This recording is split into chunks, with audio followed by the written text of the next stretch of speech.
Tonight, we welcome a member of Marywood's championship cross-country team. The Women's Atlantic East Rookie of the Year is joining us beyond the arch.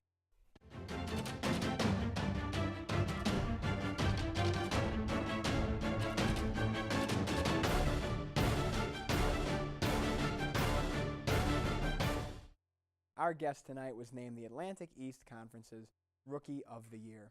The Women's Rookie of the Year, Katie Shea, is a freshman from Scranton, Pennsylvania, and a graduate of Scranton High School. She is an interior architecture major. At the Atlantic East Championship, Shea came in second place at a time of 26 minutes, 33.4 seconds. Her finish propelled her to the Rookie of the Year award and the women's cross-country team to a conference championship. I'll be sitting down with Katie Shea next.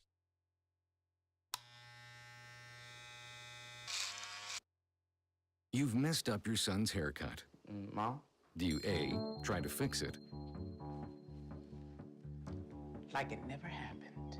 B, work with what you got, or C, show solidarity? Thank you, baby. As a parent, there are no perfect answers. But you don't have to be perfect to be a perfect parent. Thousands of teens in foster care will love you just the same. This is the story of a boy who is very sensitive to lights and sounds. So he built secret hiding places where nothing could get in. The boy didn't like looking people in the eye. It made him feel uncomfortable. One day, he found out he had something called autism. His family got him help. And slowly, he learned how to live with it better. Early intervention can make a lifetime of difference. Learn the signs at autismspeaks.org.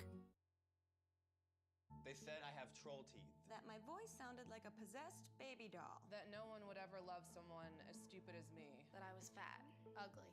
Disgusting.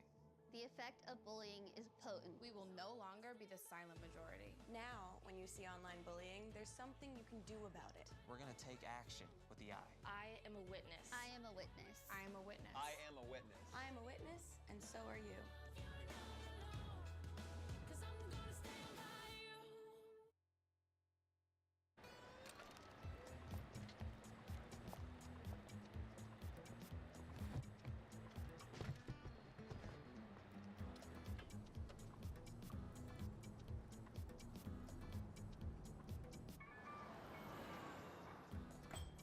It's a short ride from your neighborhood to your naturehood.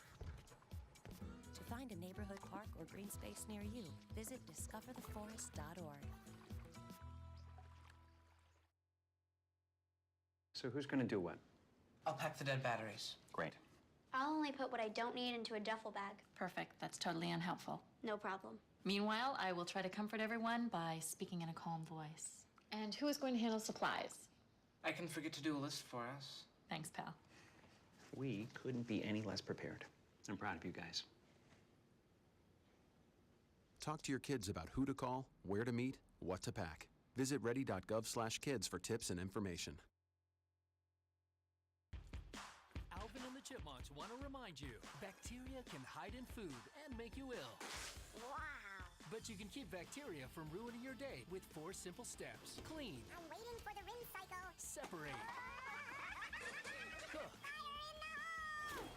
And chill. We chipmunks are notoriously tidy.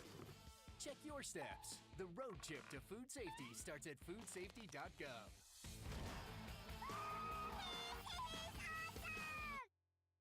Welcome back to the show.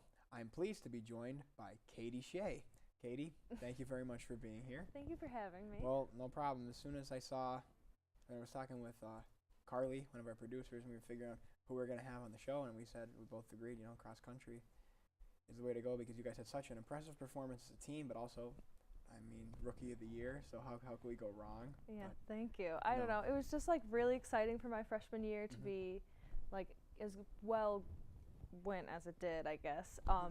It was very exciting. I had no idea that we would win it. I knew that we had a good chance of doing it, but it was a lot of fun. I got to run with my friend Ashley, which we were together for most of it, and then even Katie Bennett was with us. So it was really exciting. We were we all wanted it so bad, so it was so exciting. That showed, obviously. So congratulations. We'll circle back to that later on because everybody wants to hear about that, the big champions. But so we'll start here with some Marywood stuff and just some personal stuff about you. We always ask one of the first questions, how did you find your way to Marywood? It was always an option since it was so close to my my home, and it just was such a great option for what I wanted to do. Like once I found out I wanted to do architecture, like Marywood was definitely like the school to go to for me. Everything just worked out here. At every other school, like I couldn't run and do architecture. It just never worked out. So here, everything worked out, and I was able to run and then do architecture and have like great people to do it with. So I was really excited. Awesome, perfect storm. It sounds like kind of. Yeah. So the architecture building's pretty unique. Like when you walk in there and look at it, I mean, it's. I know you told me before you spent plenty of late nights, early mornings, I guess, in there, kind of. So, first of all, we'll take us. I mean, the building? The building looks pretty cool. Is it as cool as it looks? I definitely think it is, since it is made out of the old gym. Like we still have like the basketball court and the pool in there. So like definitely, I love to just be in there and look around at everyone's work, and then just even like what they did with the building is like what we're studying. So it was just like really exciting to like come in and everything's redone about exactly how like we're doing it in interior architecture. It's just like redone. So it's definitely my favorite place to be on the campus. So it's good to say that because I spend so much time there. Good. At least you're happy while you're there. So the late nights, early mornings, how does that factor into cross country? Is it hard at times, or do you think it helps you with your studies? I would say it definitely helps me because we have a lot of AM practices, so it gets me up in the morning. Right. So I can get my run out of the way, and I don't have to worry about it for the rest of the day. So that's really good, and I'm able to schedule my time well because I do still work. Okay. Also, so I'll like have to schedule my time, like make sure I get all my homework done, and then I could work and run too, because like school comes first for me. Gotcha. I mean, that's pretty much what a lot of the athletes say too. Yeah. Is that the school is, because they always say we're student athletes, not athlete students. That's what that's their little catchphrase, so to speak. But so now, if you don't mind, take us through your major a little bit, because I mean, I think architecture is one of those broad kind of terms. So what do you do in your major, and why do you like doing it so much? For interior architecture, we're like studying to take the bones of a building and to make it into new for the client. Okay. And so I take a lot of like studio classes, just like right now it's just getting our ideas out and like learning what each model should do. So we do a lot of like model work and drawings, which will be like practice for when we do actual scales of our own designs. So I take an interior architecture history class, and we learn all about like interior architects like from past and like we're right into the present now, people who are still living. So it's really exciting, and then like I get to see their work, and even with furniture is a new design, which is really interesting to me, and I didn't know it was until now. So I'm learning a lot of new things, and I really like it. I'm glad. But do you have a favorite part of your studies, or favorite part of architecture? Like, is there one thing that you really love doing more than anything else? I don't know if I love one thing other than the other, but I'm just like, for studio, I'm just so excited what is to come. Like seeing the older kids and like all like their projects just makes me so excited to do all of it. So I think that's probably like just knowing like that this is going to take me to where I need to be. So how much of it is like creativity and design, and how much of it is actual like this needs to be this way so that it works right with the structure of the actual building? Yeah, I think it's like definitely a 50-50, because you're gonna need that design aspect of it, but it needs to work a certain way so like nothing falls over, I guess. That's important. So I think it's definitely like you could like learning that you can use your ideas, but then like we're learning how to use the ideas in a structural point. So I guess it's kind of both. Gotcha. I would say, yeah. What inspires you about architecture? Like, why do you feel yourself being drawn to it? Is there anything that? Well, when I was in high school, I took 4 years of art classes, so I really liked them. And then I was always into math. It always like found interesting to me because it was always like a number. Like I was like, it always has to be an answer, I guess. So like with English, it was always like, oh, it could be this or that. So I think with math, I was like, I get a straight answer. So then I was able to bring both of them into one major. So that helped me pick. Finding that straight answer sometimes is the hard part, though. Yeah. So you could definitely be wrong, just as easy as you could definitely. But then be I right. know I'm wrong. So I like, respect that. I got yeah. that. I mean, hey, no judgment on the math people. I mean, we need math. We need it. But so you talked before too that you study a lot of historical architects or interior architects or designers. And did you have one person or even just an artist in general that you really like, or is there a certain style of architecture that you like above the others? I definitely like the old classic arts. Wow, I just messed up a ton. It's okay. I would say I definitely like the old time ones, like where all the arches are there and they have so much like detailing and everything that they do. But I definitely don't have like a specific architect that I like so much because there is so many and I haven't learned about all of them yet. So that's fair. You could find someone you like more, but yeah. Do you have a favorite? I mean, I know you say you love the architecture building because like you love spending time. Do you have a favorite building on campus in terms of the way it's designed? Because there's so many different, like you look at the Learning Commons. It's a nice example of modern architecture. But the rotunda. It's just so open, like and beautiful. But then when you walk in the rotunda, like it's just so different with the art on the wall, and I love that it's like is so circular and like when you look up, it's a totally different feel than if you're just walking through it. So, and then the columns are always beautiful, like with all their detail work on them. So I think that definitely is one of the cool things about our campus is that it's both, yeah. Like it's old and new. Like I always tell people, like the Learning Commons is an amazing building in the way that it's built. Like the rotunda, you go in there and sit, and it's like it's totally different. Wow, feel. but still amazing, Yeah. So we'll close the block out on this question. So what, as a student athlete, you have the long nights we said in the architecture building. You're running a lot, so that's grueling. I mean, I don't run. I don't run as much as I should. But what makes it all worth it for you? Like where does that motivation come from to run and to do all your studies? Well, I think just because I love it, like both, too much to give one or the other up. So like when I came in here, I just like I needed to do both. So I think just because like my love for both of them just like drives me to do both. That's awesome. Follow your passion, like they say. So we'll have much more to talk about with Katie right after this. Don't go anywhere.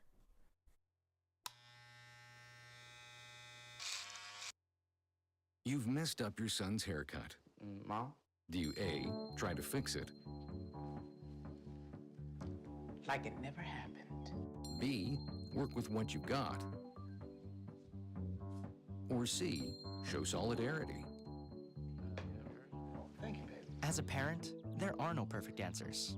But you don't have to be perfect to be a perfect parent. Thousands of teens in foster care will love you just the same.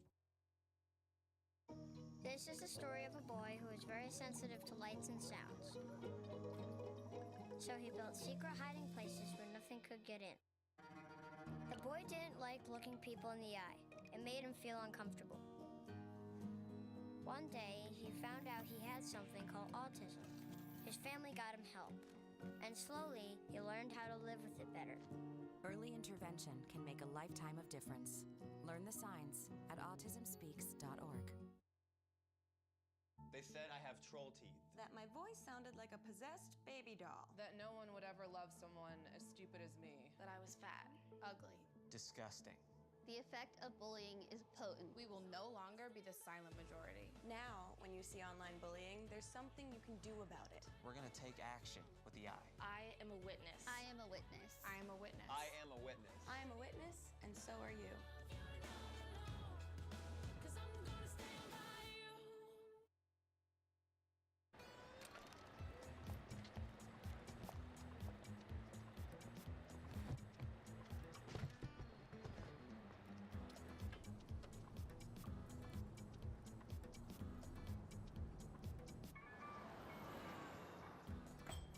It's a short ride from your neighborhood to your naturehood. To find a neighborhood park or green space near you, visit discovertheforest.org. So who's going to do what? I'll pack the dead batteries. Great. I'll only put what I don't need into a duffel bag. Perfect. That's totally unhelpful. No problem. Meanwhile, I will try to comfort everyone by speaking in a calm voice. And who is going to handle supplies? I can forget to do a list for us. Thanks, pal. We couldn't be any less prepared. I'm proud of you guys. Talk to your kids about who to call, where to meet, what to pack. Visit ready.gov/kids for tips and information. Chipmunks want to remind you, bacteria can hide in food and make you ill. Wow. But you can keep bacteria from ruining your day with 4 simple steps. Clean. I'm waiting for the rinse cycle. Separate. Cook. And chill. We chipmunks are notoriously tidy. Check your steps. The road trip to food safety starts at foodsafety.gov.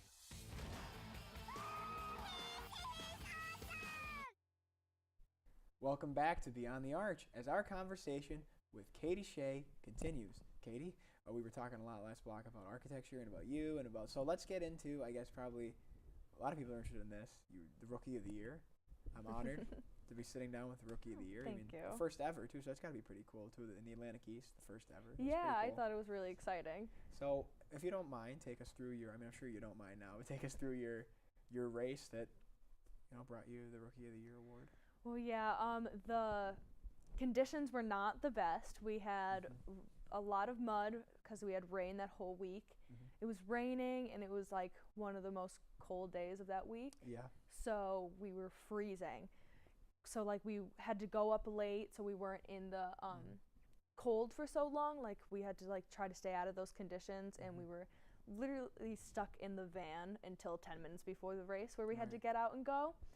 So yeah, and when we were running, our feet would sink to like in the mud to like maybe our ankles or even higher at some points, and it was so slippery where even I actually fell in the race. You still did all right though after the fall. So luckily no one saw it. We were in a place where no one was around, so no one saw it except my teammates. But so I'm sure that was. Did they bust here? Or did they just didn't know. Like I remember talking to Ashley after, she was like, I had no idea if I was supposed to stop or not. So like if I was gonna help you, I was like, no, like that's fine. Just keep running. So I think I know, but how much does that take out of you, those kind of conditions, like the mud and the rain? I definitely think it can impact like running, but you always have to put it aside because everyone is in the same boat as you. That's a good attitude. So I guess like you just got to try to not think about it, because you could let it like bring you down. Right.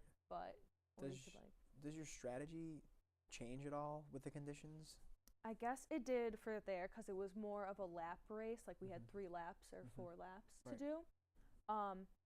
And so we were doing it, and the first lap we had to go out kind of conservative because we didn't know how much it was going to take out of us to run and how deep of a mud it was. Right. So I think we definitely like had to watch where we were when we were running. Like it was definitely like staring at the ground half the time because we didn't want to fall over. And what was your strategy for the race? Did you go in with a certain game plan and then did you carry it out, or did you kind of just? I definitely didn't know how it was going to run because I've never ran with this conference, or I mean no one has, but I've never ran this big of a college meet, so I thought I would just like go out with Ashley and we'd feel out the race and how it would go. So now I asked this, we had David Haynes on the show last year, and like running is a taxing, grueling kind of a thing when you go for long distances. So how do you mentally prepare yourself, knowing almost you're kind of going to put your body through a little bit of torture in a way? I mean, how do you do that?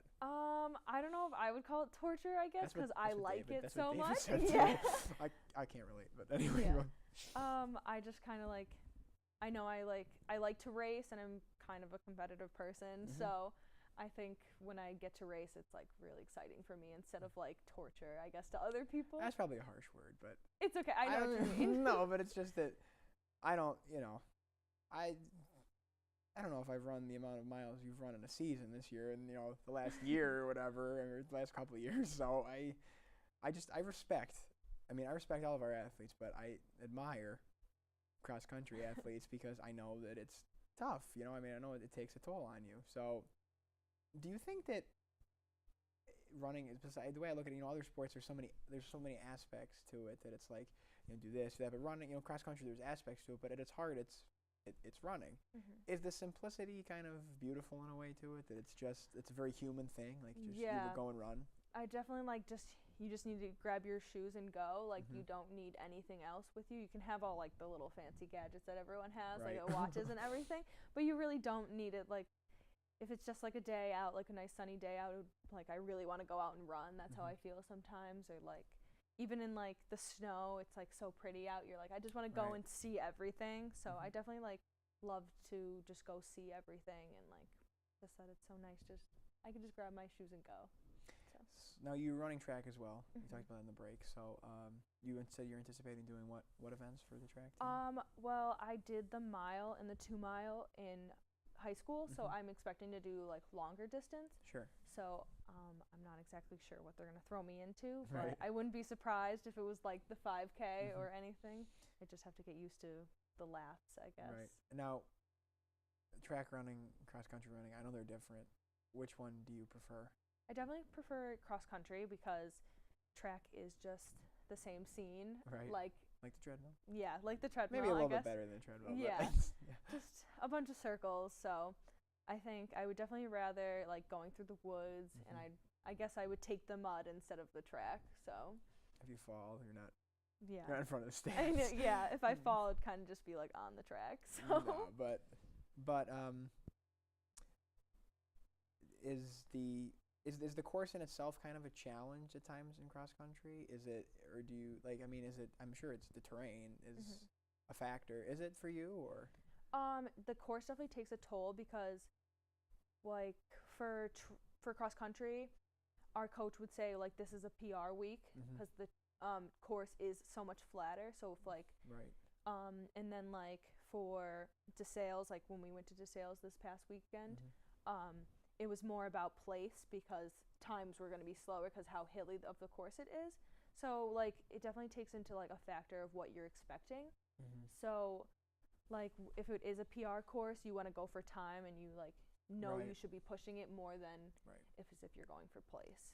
So the approach could be fairly different Yes. from course to course. Oh, that's interesting because, man, I guess it's like that in a lot of other sports too. But so what's the one thing that you think makes a successful run? Like when you is there one factor that is going to lead to a good run for the day over the rest of them? I don't know. I guess it's if you feel good, if it's just at practice, but at a race, I think it's like if like whatever that week's challenge was, if you like meet your expectations or whatever you wanted to do, I think that's what makes it a good race.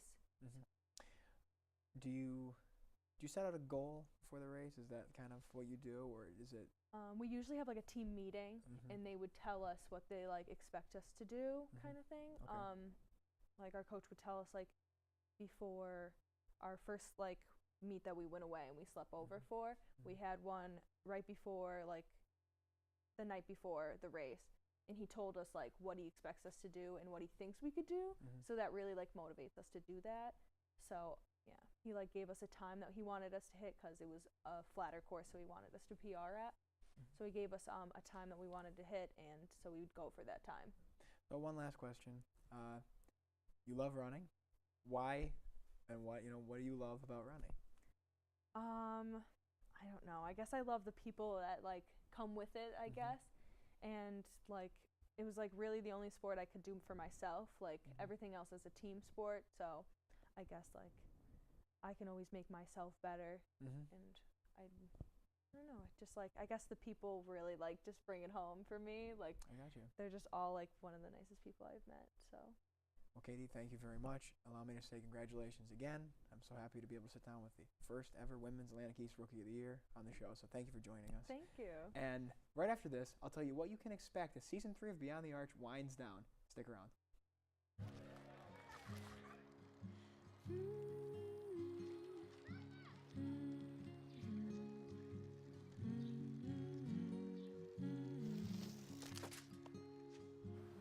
Of all the things you've done with your bike, donating it to Goodwill may be the most incredible of all. Your donations help fund job placement and training for people in your community, which means your stuff can be more powerful than you think. Goodwill. Donate stuff, create jobs. There are 16 million children struggling with hunger in America. That's 1 in 5 daughters, sons, neighbors, and classmates who don't know where their next meal is coming from. Yet billions of pounds of good food go to waste every year. It's time we do something about it. Feeding America is a nationwide network of food banks that helps provide meals to millions of kids and families in need. Visit feedingamerica.org to help them feed even more. Together, we can solve hunger. Together, we're feeding America.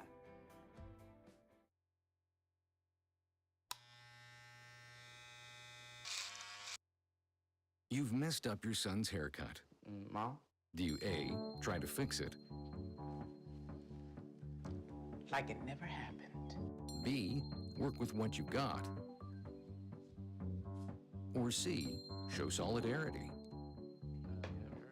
Thank you, baby. As a parent, there are no perfect answers. But you don't have to be perfect to be a perfect parent. Thousands of teens in foster care will love you just the same. This is the story of a boy who is very sensitive to lights and sounds. So he built secret hiding places where nothing could get in. The boy didn't like looking people in the eye. It made him feel uncomfortable. One day, he found out he had something called autism. His family got him help, and slowly, he learned how to live with it better. Early intervention can make a lifetime of difference. Learn the signs at autismspeaks.org. They said I have troll teeth. That my voice sounded like a possessed baby doll. That no one would ever love someone as stupid as me. That I was fat, ugly. Disgusting.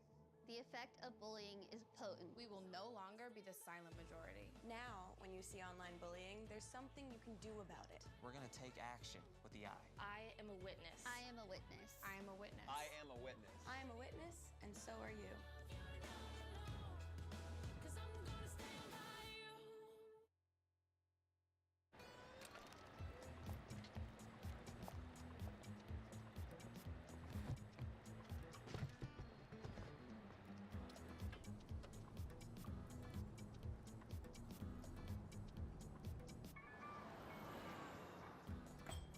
It's a short ride from your neighborhood to your nurturehood. To find a neighborhood park or green space near you, visit discovertheforest.org. I'd like to thank Katie for coming on the show tonight and congratulate her on a successful season. Season 3 of Beyond the Arch only has one episode remaining. Tune into our season finale when we hope to have a special guest on the program to wrap up the season. Until then, head over and subscribe to TV-Marywood's official YouTube page to watch full episodes of the show. Be sure to follow TV-Marywood on Twitter and like us on Facebook. Until next time, always remember to look past the jersey and beyond the arch. From everyone at TV-Marywood, have a great night.